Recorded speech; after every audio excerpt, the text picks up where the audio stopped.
In a youth-orientated culture, women over 60 often feel that they are dealing with aging stereotypes. And I want to talk to you today about whether you feel invisible or invincible. And I want to talk about how you can strengthen your self-image as an older woman. This is Margaret Manning with 60andMe, and I want to thank you so much for being here and for joining this conversation. Now, our show today is brought to you by See Me Beauty. See Me Beauty is a part of Procter & Gamble's lines of beauty brands, and it is for women who are tired of unrealistic promises about skincare products and who believe that our faces show how we have lived and how we have loved. And these products are to help your skin look healthy, because healthy skin for me is beautiful skin. The See Me product line includes a serum, a day cream, Hydra cream it's called, Sweet Dreams night cream, and For Your Eyes Only, which is an eye cream. Now, these products have very unusual, wonderful products, very natural products. There are no parabens or sulfates or additional products. They're natural products, and they just help your skin to stay hydrated and radiant and smooth.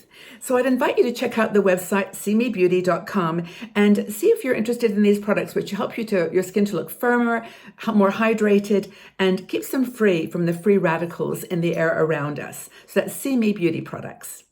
So this conversation about invisibility and invincibility is one that I think is really relevant. And one of our bloggers, her name is Elena Karplus, wrote this article in a way that I think is so powerful because it gives you very practical things that you can do to strengthen your own self-identity, that you don't have to feel invisible, that you're doing so many wonderful things in this world that, you don't need the judgment of anybody else, but there are things that are adding to the contribution to the world. And I think it's very powerful to feel relevant in this particular time in our lives.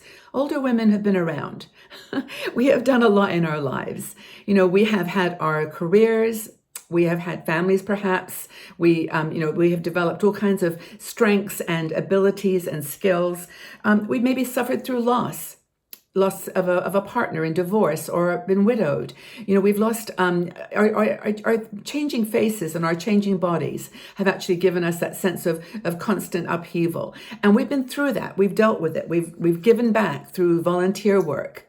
We've helped out other people, younger women, perhaps mentoring them on this journey as a woman. There's just so much that we have given back. We have survived our children's tumultuous lives in many cases, and we have helped them through. And we're looking forward to a generation that will learn from our mistakes. And that's, I think, the gift that we give to our children and our grandchildren. It's a very challenging time because the world sees us in ways that media portrays us. We are the grandmother, the doting grandmother, maybe a little bit forgetful and absent-minded. We may be the kind of, the person that's just a little bit, caught up with themselves and not really thinking about others. There's all kinds of stereotypes that face older women, and we're certainly not given the correct, in my opinion, the correct image of a woman who's got strength and focus and talent and ability. So I think that it's a time that we can look at ways to be feeling invincible. We have that strength in us, and we don't have to feel invisible. There's a great quote that Elena starts her article with, which I'll read. It's really powerful. It says, "Age has no reality except in the physical world. The essence of a human being is resistant to the passage of time." Gabriel Garcia Marquez wrote that beautiful quote, and it's true. We have got so much inside us. We've got so much in our essential being that is worthy and is useful and enough. It's enough in this world. We may have our challenges. We may have to be, that we're older, deal with situations, remembrances, memories, regrets, perhaps. But it's okay. We'll get there. And we are an example for others to follow. So look around. We're everywhere. Women over 50 and 60 are out there in the world. We're making a difference. We are traveling when we can. I know at the moment that's not possible sometimes for some people, but it's definitely something that we are doing. We are getting out into the world and living our lives, doing the things that we want to do. We are doing, this image is still distorted though. We are perhaps taking on new professional identities, starting a new business or starting a blog. Doing something to contribute to the community that is going to be sharing of our expertise and our knowledge. We're starting new things. And I think we are used to change.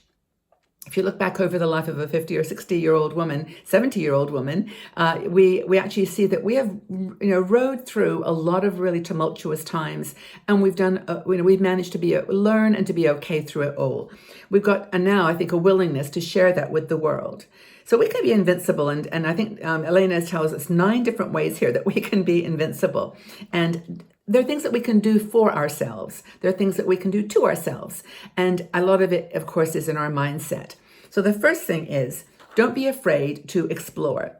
If you've got something that you want to do with your life, if you want to go somewhere, do something, explore a new identity or a new style, new fashion sense, do it. Just do it. Don't be held back by what you think other people are going to be saying or thinking. Just do it. Explore. Second thing is, pay attention to your friends and your family. This is the time, especially now, when we want to be close to the people that are most important to us.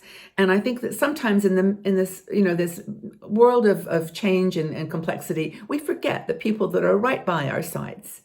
Yes, we may have challenges with personalities, and this all happens in families, but we still are the closest bond that we've got in this world. So take care of your family and your friends. This is important.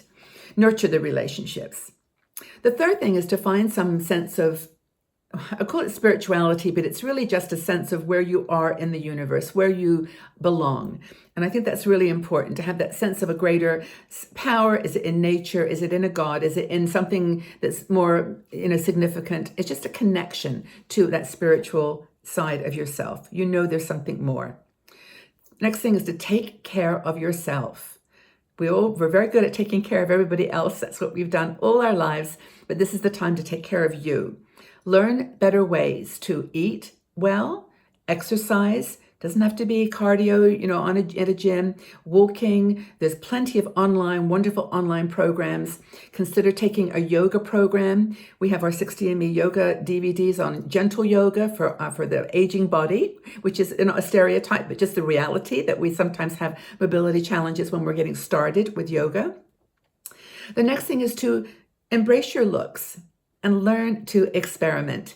I mean, you may not wear a lot of makeup, or you may not worry so much about fashion and how you look, but I think there is an element to just taking care of your skin, taking care of your body, and putting good things into it, and being realistic about the expectations that you can have. These wrinkles are not going to go away.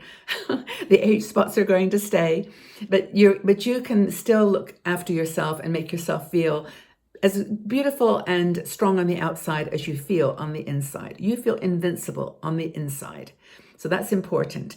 Another thing is to actually, the expression of your style. I wanted to mention, actually, I've forgotten that we have a card in our Aging Beautifully deck. This is a really cool deck of cards. It's got about, I think, 46 cards, and they're all on topics of interest to women in our community. And there's the beautiful cards. They're all lovely, and they've got a paragraph on the back. And this particular card was, ignore the stereotypes and establish your own style. I think that was the one that really stood out for me today. But anyway, there's lots of ways that you can remind yourself that you're beautiful, that you're okay, and nourish that beautiful you, that beautiful self. Another thing is to nurture your cultural self. Do things that are going to enrich your mind, study new things, go online to some of the online programs and learn a new language or about a new culture. Go to the library, learn about things that are of interest to you. But that cultural side, go to the theater or watch it online, operas, if you like opera, music of any kind. Just cultivate that cultural self. And that helps you feel like you're not so much invincible as you're just connected to this beautiful world of culture and beauty and creativity. Another thing is to follow new horizons. Now, right now, we know with the situation we're facing, there's some boundaries. There's boundaries to the way we can move in the world. There's some boundaries to the way that we can follow these new horizons. But I think half the fun is planning, thinking about it, and getting yourself, as we said earlier, in really strong physical shape, so that you can, you can manage that, taking on that challenge, whatever it might be. Whether it's we're going on a cruise or traveling somewhere, but be adventurous.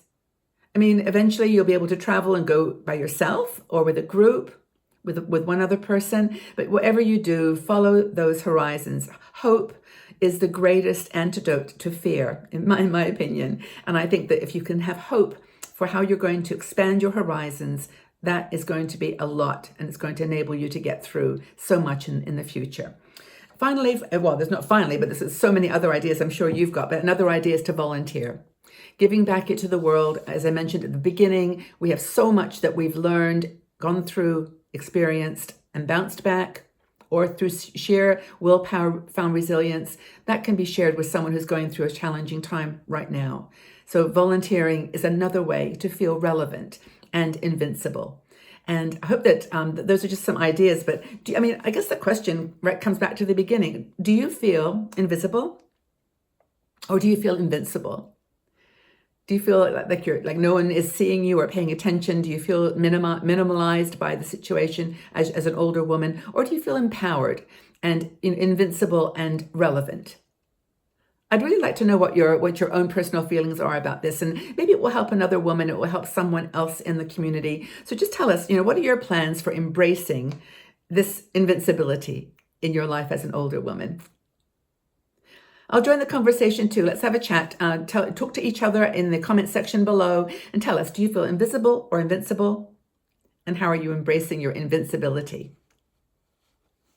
Take very good care, everybody. Have a wonderful day and take very good care. Stay safe, stay strong, stay calm, and stay positive.